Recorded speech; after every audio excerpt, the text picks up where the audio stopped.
Joseph interprets two dreams, Genesis 40:1-23, KJV. The cold walls of the prison echoed with the sound of heavy footsteps. Joseph, still confined for a crime he never committed, went about his daily duties with quiet faith. Though the world had forgotten him, he knew God had not. One day the prison keeper brought two new prisoners, the chief butler and the chief baker of Pharaoh. Both had offended their master, the king of Egypt, and were thrown into prison under Joseph's care. Days passed, and Joseph served them faithfully, unaware that this meeting was part of God's plan. One morning, Joseph noticed something unusual. The butler and the baker looked troubled, their faces downcast.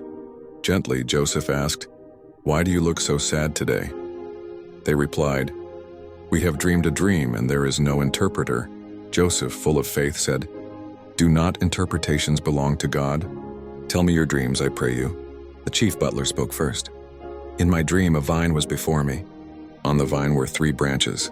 It budded, blossomed, and its clusters brought forth ripe grapes. Pharaoh's cup was in my hand. I took the grapes, pressed them into Pharaoh's cup, and gave it to him." Joseph listened and then said with confidence, "This is the interpretation. The 3 branches are 3 days. Within 3 days, Pharaoh will lift up your head and restore you to your place, and you will put Pharaoh's cup in his hand, just as before."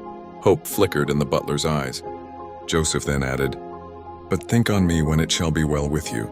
Show me kindness and make mention of me to Pharaoh, that I may be brought out of this house. For I was stolen from the land of the Hebrews, and here I have done nothing to deserve this prison." Hearing this, the chief baker quickly shared his dream. "In my dream there were 3 white baskets on my head.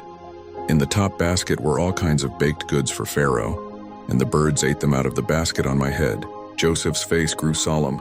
"The 3 baskets are 3 days. Within 3 days Pharaoh will lift up your head from off you and hang you on a tree, and the birds shall eat your flesh from you." 3 days later, on Pharaoh's birthday, the king made a feast and lifted up the heads of the butler and the baker. The chief butler was restored to his position, placing Pharaoh's cup in his hand once more. But the chief baker was hanged just as Joseph had said. Yet the butler forgot Joseph. He did not mention him to Pharaoh. And Joseph remained in prison, waiting, trusting, and believing that God's plan was still unfolding.